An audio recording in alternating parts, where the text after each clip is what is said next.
Et bonjour à tous, bienvenue dans cette nouvelle vidéo. On se retrouve comme d'habitude pour parler films, pour parler séries, pour parler sorties, au cinéma, comme sur les plateformes de streaming, mais ça, vous le savez. Bien sûr que vous le savez, évidemment que vous le savez. Et si on se retrouve aujourd'hui, c'est pour parler bien évidemment et surtout, enfin, du phénomène de la rentrée, le chapeau de paille, j'ai nommé Luffy, et la toute nouvelle série Netflix autour de la saga One Piece.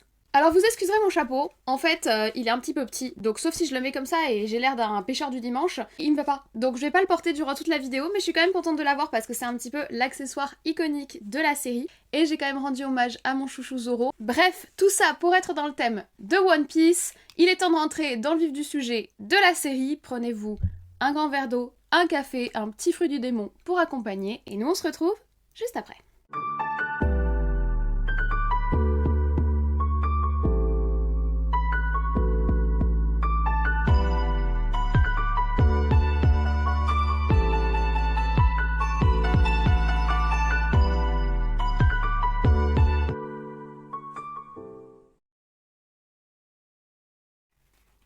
Il sera bien là.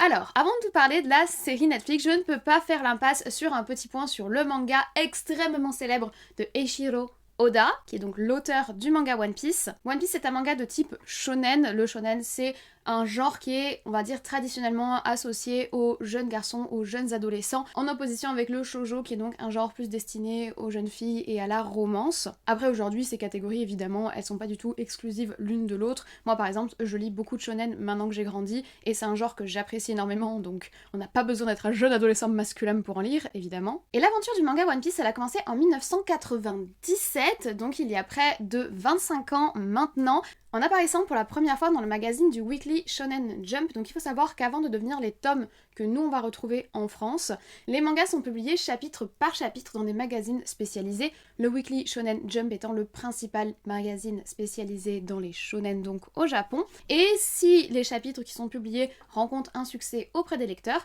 déjà la saga va continuer et l'auteur va continuer de travailler avec Weekly Shonen Jump, mais également une fois qu'un certain nombre de chapitres sont sortis, ils seront compilés sous la forme de tomes qu'on pourra acheter indépendamment du magazine. One Piece, dès sa publication en 97, va rencontrer un réel succès, il va commencer à avoir ses premiers fans, et va donc être rapidement publié sous la forme de tomes. C'est en 2000, donc 3 ans plus tard, que le manga va arriver en France grâce aux éditions Glénat. À ce moment-là, il y a déjà une dizaine de tomes qui sont sortis au Japon. Et aujourd'hui, 23 ans plus tard, nous en sommes au tome 106 du manga One Piece. Alors au moment où je sors cette vidéo, bien évidemment, donc en septembre 2023, le tome 107 est prévu pour le 2 novembre 2023, et chaque sortie de tome est une énorme attente et un rendez-vous inratable pour les fans qui suivent la saga, pour certains depuis plus de 20 ans. Et c'est pas pour rien que One Piece a autant de fans, c'est le manga le plus vendu au monde, avec ne serait-ce que 516 millions d'exemplaires qui avaient déjà été vendus en 2022, c'est énorme. Alors évidemment, le marché principal c'est le Japon, mais c'est un manga qui est traduit dans plus de 60 pays, notamment la France, où il a une très forte communauté de fans qui suivent à la fois les sorties de tomes, mais également les sorties semaine après semaine des chapitres en simultané du Japon, donc en simultané du Weekly Shonen Jump. Donc c'est vraiment devenu un événement international, la sortie d'un chapitre de One Piece. C'est une saga qui est extrêmement rassembleuse, qui compte énormément de fans, qui a un succès énorme et qui appartient totalement à la culture populaire d'aujourd'hui. Tout le monde a déjà plus ou moins entendu parler ou vu des images ou des extraits de One Piece sans forcément savoir ce que c'est ou sans s'intéresser au manga. C'est vraiment quelque chose qui fait partie de la culture commune aujourd'hui. Bien évidemment, au vu du succès du manga, il a été adapté sous forme d'animé, animé qui est aujourd'hui actuellement en cours puisqu'il suit l'évolution du manga bien évidemment. Les premiers épisodes de l'animé sont sortis en 1999 au Japon, et en 2021, on a dépassé le seuil symbolique des 1000 épisodes. Donc si jamais vous voulez commencer le manga, vous avez 106 tomes à découvrir, et si vous voulez commencer l'anime, vous avez près de 1000 épisodes. Il faut savoir que dans l'animé, il y a des épisodes qui sont tirés directement de ce qui se passe dans le manga, et il y a aussi des espèces d'épisodes complémentaires qu'on appelle épisodes fillers, qui sont des histoires un petit peu annexes qui sont rajoutées a posteriori au moment de la production de l'anime, qui n'apparaissent pas dans le manga, mais l'adaptation du manga a quand même atteint les plus de 1000 épisodes, ce qui est absolument énorme et qui là encore explose tous les records au niveau du manga. Mais évidemment, la franchise One Piece ne s'arrête pas là, on a également des jeux vidéo, on a également des films dérivés, plus d'une quinzaine de films il me semble, dont le dernier, Red, avait été annoncé en très grande pompe. On a aussi des romans, on a aussi des jeux de cartes et tout un ensemble de produits dérivés habituels avec tout ce qui va être accessoires de costumes, etc.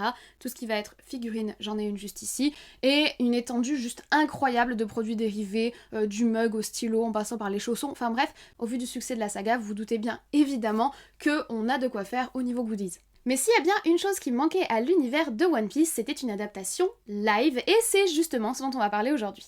Et la société de production et de distribution qui a eu la chance de travailler sur l'adaptation live de la saga mondialement connue One Piece, c'est bien évidemment Netflix, qui nous a donc proposé le 31 août 2023 les 8 premiers épisodes de sa saga One Piece en live action. Je dis 8 premiers épisodes parce qu'il a été confirmé il y a 2 jours à peine que Netflix allait réaliser une saison 2, alors ce sera pas tout de suite, ce sera probablement pour 2024, voire 2025, notamment au vu du contexte actuel avec la grève des scénaristes, etc. à Hollywood. Parenthèse, sachez qu'on soutient la grève par ici et que je trouve ça normal qu'ils se battent pour leurs droits, donc évidemment s'il y a à attendre, on attendra. Mais en tout cas la première saison, elle est sortie et il faut le dire, elle était particulièrement attendue. Pour ce projet particulièrement ambitieux et pour être sûr de respecter les volontés de l'auteur derrière l'œuvre, il faut savoir que Eiichiro Oda, qui est donc l'auteur comme je vous l'ai dit de One Piece, est à la fois producteur exécutif du projet et également consultant scénaristique. Il a d'ailleurs plusieurs fois communiqué autour du rôle qu'il jouait dans la série live et de l'importance des avis qu'il donnait sur le produit, disant lui-même que tant qu'il ne serait pas content de la série, celle-ci ne sortirait pas. Donc on voit vraiment qu'il y a eu un travail qui a été fait en étroite collaboration avec l'auteur original. Cependant, c'est pas lui le réalisateur principal de la série. À la réalisation, on retrouve Steven Maeda. Alors Steven Maeda, il est principalement connu pour son travail de scénariste sur de très nombreuses séries. Il y en a forcément que vous connaissez. Il a travaillé sur X-Files, évidemment, une de mes séries favorites. Il a travaillé sur la très célèbre série Lost. Il a travaillé sur la série des experts. Il a travaillé sur la série Lie to Me. Il a travaillé sur la série X, que j'avais beaucoup apprécié également. Donc c'est quelqu'un qui est dans son domaine, dans l'univers de la série live action. Grâce à sa spécialisation de scénariste, c'est aussi quelqu'un qui est très au fait de la gestion du rythme d'épisode en épisode, etc. Et à ses côtés, on retrouve un autre scénariste, Matt Owens, qui avait notamment travaillé pour Netflix lorsqu'ils étaient encore en partenariat avec Disney pour la série Marvel Luke Cage.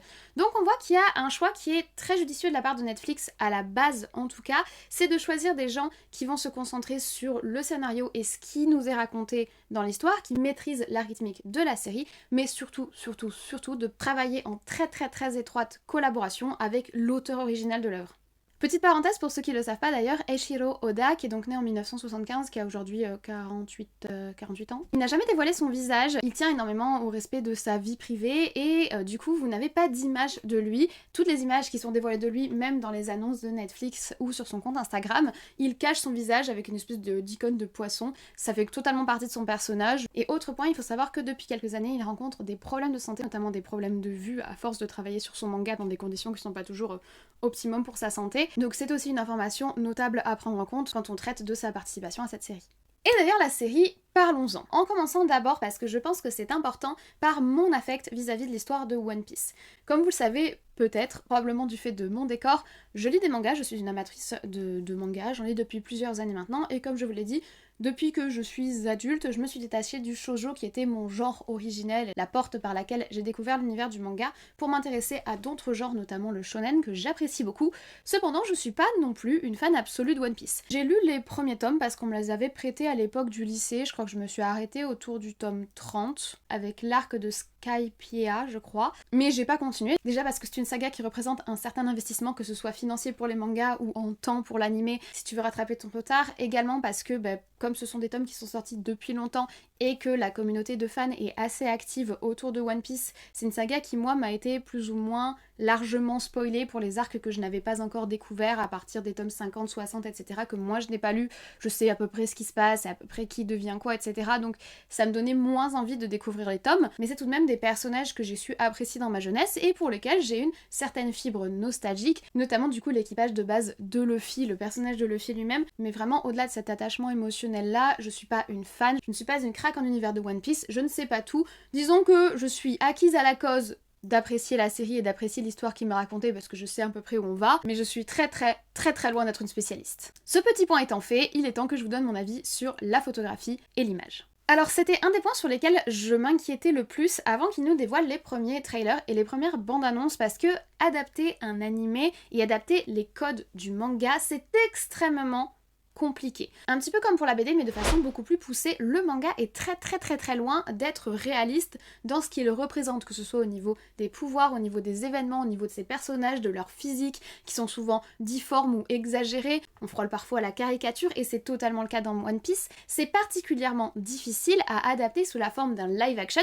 puisqu'il va forcément falloir incarner ces personnages qui pour certains n'ont que l'idée d'être humains mais pas forcément l'apparence, par des acteurs réels. Donc c'était quelque chose qui m'inquiétait énormément et il en était de même pour tout ce qui était décor et environnement. Je pense par exemple au bateau le Merry où je me demandais vraiment comment ils allaient réussir à le mettre en image. Et franchement, de ce côté-là, j'ai été plutôt agréablement surprise. Je trouve que c'est très propre, alors on sent qu'il y a quand même beaucoup de budget, il y a à peu près 18 millions de dollars par épisode, donc c'est énorme, voilà. Donc on sent qu'il y a du budget, on sent qu'il y a aussi beaucoup de numérique et beaucoup d'effets spéciaux, mais on peut pas leur reprocher, vu que l'histoire se passe dans un univers complètement fantaisiste, donc on a forcément besoin de l'assistance du numérique de ce côté-là, mais le numérique est plutôt clean et plutôt propre, avec un petit bémol pour le monstre marin qui est pas fifou, mais franchement ça va. Et je trouve que dans la façon dont c'est filmé, dans la façon dont c'est mis en scène, on retrouve vraiment l'ambiance et le grandiose et l'exagéré de l'univers du shonen. Et ça par contre j'ai trouvé ça vraiment génial. On sent qu'en fait les gens qui ont mis à l'image toute cette histoire ont lu le manga, s'en sont imprégnés et ont vraiment fait tout leur possible, tout ce qui était humainement et technologiquement possible pour essayer de nous mettre ça à l'image. Pour coller au mieux à ce qu'on peut faire pour que ça reste réaliste et que ça tombe pas dans le grotesque, mais que quand même ça ressemble à ce que nous raconte le manga. Je pense par exemple au choix des lumières que j'ai trouvé vraiment très pertinent. Tous les épisodes autour de Baggy le clown, par exemple, le choix des lumières fonctionne super bien et on retrouve vraiment cette ambiance. Alors qu'en soi, ils adaptent des pages qui sont en noir et blanc, mais ils arrivent vraiment à créer une ambiance visuelle, à créer des environnements projetés dans cette espèce de vie de pirate fantastique. Sincèrement, personnellement, je trouve que la façon dont la caméra transcrit l'univers, je suis totalement rentrée dedans. Il y a de l'héroïsme, il y a du grandiose, il y a aussi quelque chose de très familier, de très bon enfant qui est propre à l'identité du shonen. Bref, j'ai été assez charmée par la façon dont c'était filmé. Pour les effets spéciaux, bien qu'ils ne soient pas tous parfaits, on reste dans une série et même si elle coûte très cher, on n'est pas sur une production forcément destinée au cinéma et je pense qu'il faut aussi le prendre en compte dans notre avis. Je trouve qu'au niveau des effets spéciaux, franchement, c'est très honorable. Et ça me mène d'ailleurs à aborder mon second point, les costumes. Là encore, de la même façon que pour l'ambiance et pour retranscrire les environnements, retranscrire les personnages, c'est un défi, je vous l'ai dit, parce que les personnages de manga vont être très caricaturaux, très colorés, pas franchement totalement clairement humains, soyons honnêtes, ou clairement réalistes en tout cas, et surtout pas dans One Piece. Ils sont dotés de capacités exceptionnelles, et ils ont aussi des physiques exceptionnelles. Et ça c'est un vrai défi, parce que le risque immédiat dans ce genre de production, c'est de passer du costume destiné à la série, destiné à nous raconter une histoire, au cosplay, voire à l'apparence grotesque, parce que trop en décalage avec le reste. Si on pense à d'autres mangas qui ont été adaptés en live action, je pense à du Dragon Ball par exemple, ou je pense à l'horrible truc de Death Note que nous avait fait Netflix, on tombe totalement dans le grotesque et c'est vraiment dommage. Et là, ils ont réussi quelque chose qui est entre le cosplay de fan très bien fait, où on reconnaît extrêmement bien le personnage, on retrouve ses critères physiques, que ce soit de la couleur de cheveux, que ce soit au niveau des petites originalités physiques. Ils ont quand même réussi à leur donner leurs caractéristiques physiques, à garder les couleurs flashy, à garder les cheveux bleus, les cheveux verts, les cheveux orange, etc. Mais tout en faisant que ça passe à l'image. Et pour cela, oui, il y a eu des choix à faire, des choix qu'on peut critiquer mais qui peuvent aussi être compréhensibles, comme le nez d'un certain personnage par exemple. Et de notre côté, il y a certains personnages qui ont peut-être moins humanisés ou pour lesquels les perruques ont été moins travaillées. Il y a certains cheveux bleus qui font un peu filasse. Et donc forcément, il y a 2-3 moments, il y a 2-3 personnages où c'est vrai, ça fait très cosplay. Mais d'un autre côté, c'est l'adaptation d'un manga. On va pas non plus avoir quelque chose d'archi-réaliste parce que c'est pas ce qui est recherché et parce que ce ne serait pas l'identité de la franchise. Et alors, le clou du pompon de la Garonne, c'est le casting. Le casting est impeccable. Chaque personnage, c'est lui. Moi, le seul personnage sur lequel j'ai eu un peu de mal, mais je suis totalement ouverte à débat et je peux comprendre que les gens en sont contents, mais je crois que c'est pas comme ça que je l'avais imaginé dans ma tête, c'est le personnage de Shanks. Moi, je le vois vraiment comme un mec archi charismatique, parce que peut-être j'étais un petit peu amoureuse de lui à l'époque, je sais pas, mais je le vois vraiment comme un gars hyper charismatique, très chill, très dans la détente, mais avec un charisme de fou, et je trouve que c'est pas ce que l'acteur me dégage dans la série, hormis Shanks. Alors, le plus incroyable de tous, et je suis amoureuse, je vous le dis, déjà que c'était mon chouchou dans le manga, laissez tomber, c'est Zoro. Le film Luffy est stupéfiant. Faut savoir que Luffy, comme un peu tous les personnages principaux, ils ont toujours ce caractéristique des personnages principaux de shonen, d'être hyper positif et hyper souriant et de croire au pouvoir de l'amour et de l'amitié, qui peut être un petit peu agaçant sur le long terme et qui peut être surtout très très difficile à retranscrire en tant qu'acteur, parce qu'être tout le temps en mode hey yeah hiha, c'est pas facile. Et je trouve que l'acteur, il le fait tellement bien qu'on dirait que c'est juste sa personnalité. Et dans les 2-3 spots promotionnels que j'ai vus de Netflix autour du manga et autour de l'acteur de Luffy, on dirait qu'il n'est pas sorti du personnage, donc je me demande jusqu'à quel point il n'est pas juste comme ça naturellement dans la vraie vie, mais ils l'ont super bien casté, ça lui colle trop bien.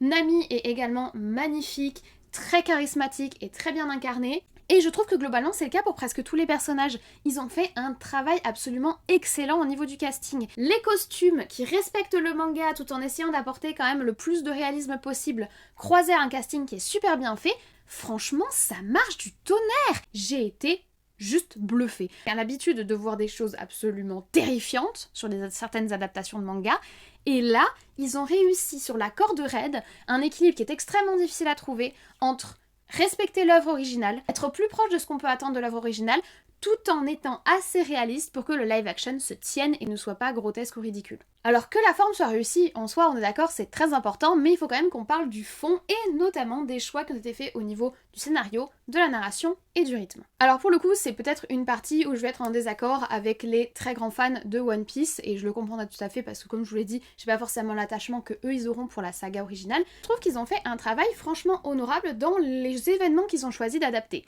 Parce que oui, il n'y a pas tout. La première saison compte uniquement 8 épisodes, mais couvre 12 tomes du manga. Pour toute la première saga East Blue, si vous voulez, pour faire simple, le manga est découpé en grosses sagas. Dans les sagas, il y a différents petits arcs pour pouvoir s'y retrouver dans la chronologie. Et la saison 1 de notre série adapte la grosse saga East Blue dans laquelle on retrouve plein de petits arcs. Mais voilà, East Blue c'est 12 tomes, or là, notre série ne fait que 8 épisodes et il faut forcément faire des choix. Donc il y a certaines scènes qu'ils ont squeezées, il y a certains dialogues qu'ils ont raccourcis, voire simplifiés, et il y a certains passages qu'ils ont tout simplement remanié pour que ça passe. Il faut le dire, je comprends totalement que ça puisse être décevant, mais d'un autre côté, quand on adapte sous un autre médium, il y a forcément des réajustements à faire par rapport à l'histoire et par rapport à ce qui se passe, et personnellement je trouve que ça ne m'a pas du tout gênée.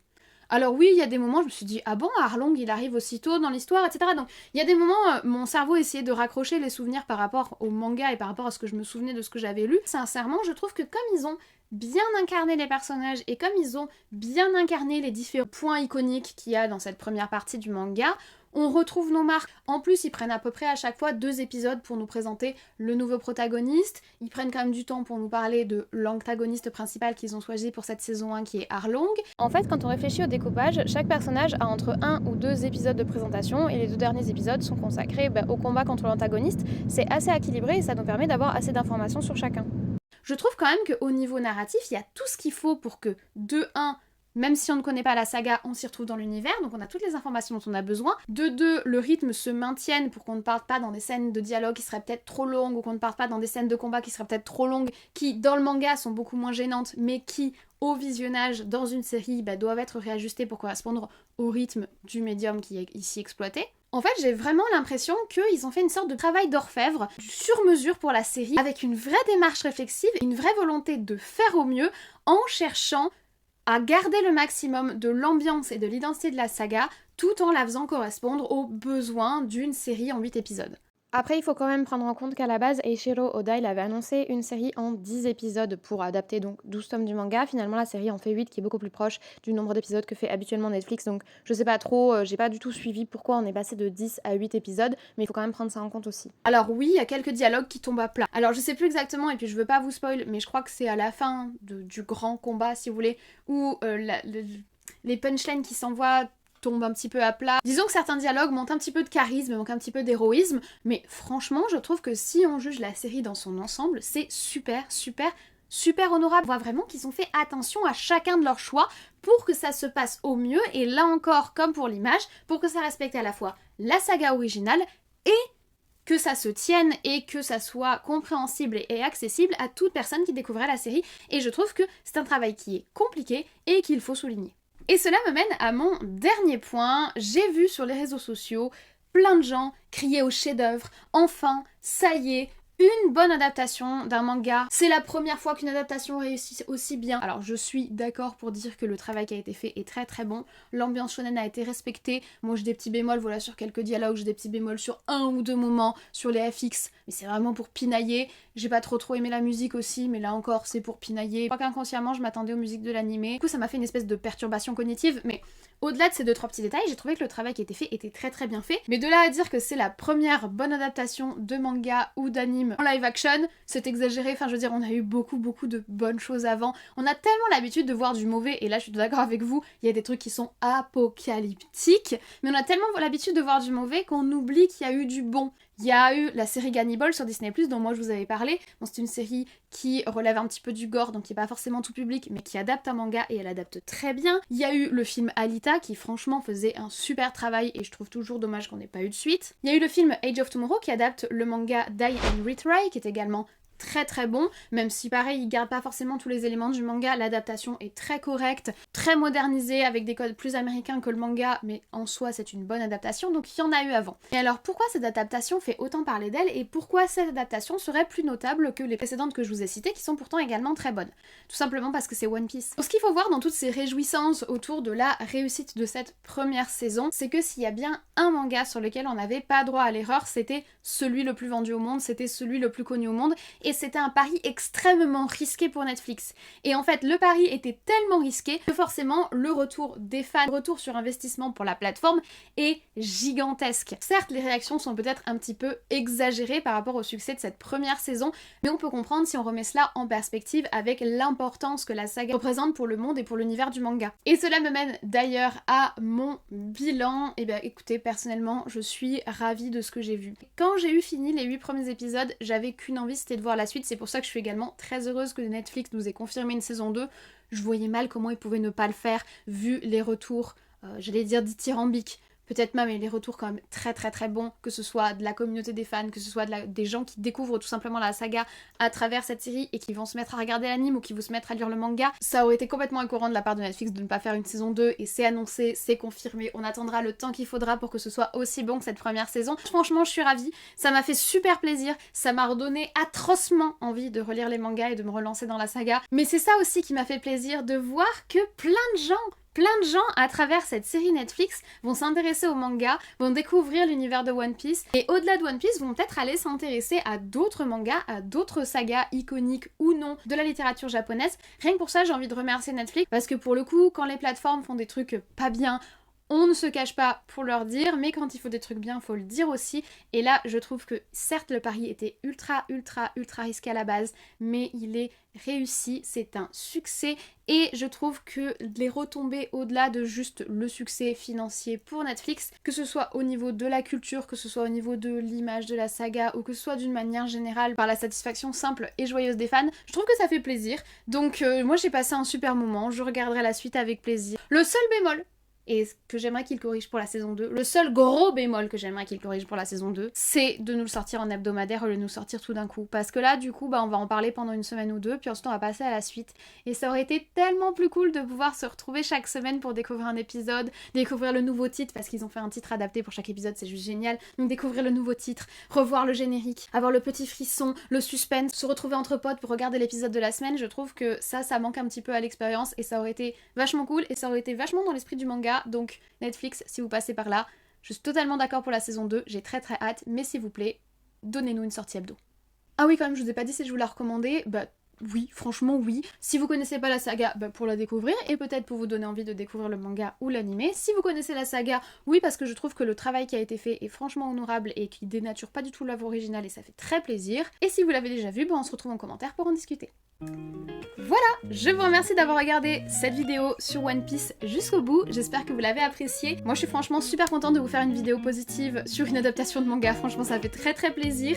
Après bien évidemment, si vous avez trouvé des bémols ou si vous avez pas apprécié, les commentaires sont là, discutons-en, dites-moi ce que vous en avez pensé, dites-moi si vous avez découvert la saga One Piece à travers la série, dites-moi si vous l'avez vue ou pas encore, dites-moi si vous attendez cette vidéo pour vous lancer dans les épisodes. Bref, racontez-moi tout ça en commentaire. Si vous avez aimé la vidéo, ça se passe juste en dessous, mettez un petit like, ça me soutient dans ce que je fais et ça aide YouTube à référencer la vidéo et la mettre en avant dans son algorithme.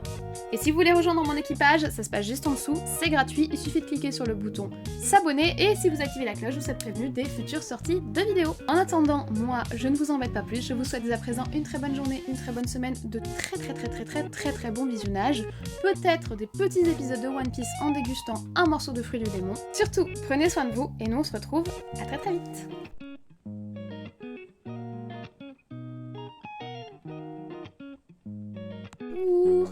J'espère que vous allez bien. Je refilme ma vidéo sur One Piece, évidemment, c'est de ça qu'on parle aujourd'hui.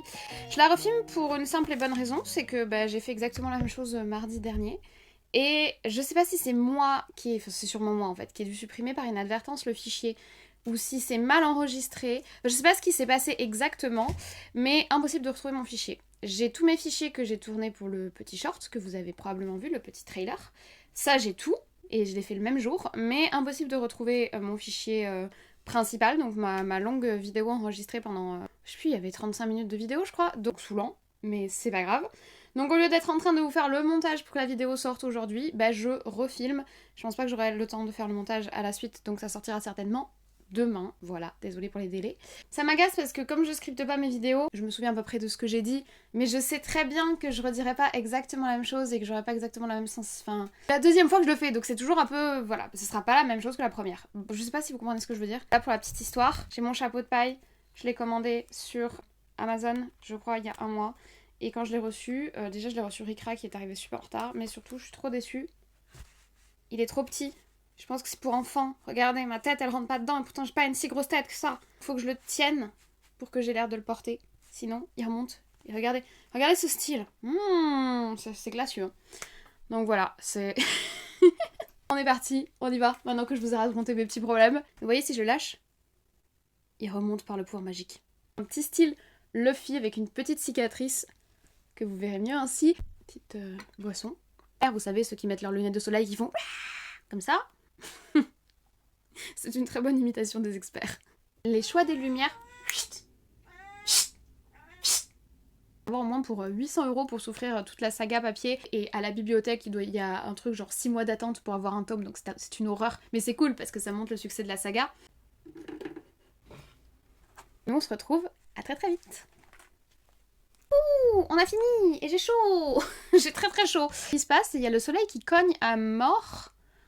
J'aurais peut-être pas dû filmer aussitôt. Bref, c'est pas grave. J'espère que vous avez apprécié la vidéo. On n'a pas trop vu ma cicatrice parce que j'ai pas trop enlevé mes lunettes. Mais si j'enlève mes lunettes, je vois pas trop ce qui se passe à l'écran. Donc batterie, une connerie, après je galère. Donc je préfère porter mes lunettes quand je parle. Mais voilà, j'espère que vous avez apprécié la vidéo. Je suis désolée d'avoir attendu aussi longtemps. Savourer la série, donc j'ai mis à peu près une semaine à la voir. Un épisode par soir, donc on y est allé tranquille. Et puis après, il y a eu cette histoire de fichier qui a pas marché. Donc voilà. Et ben écoutez, j'espère que c'était sympa. Merci d'avoir regardé cette beau générique. Et ciao.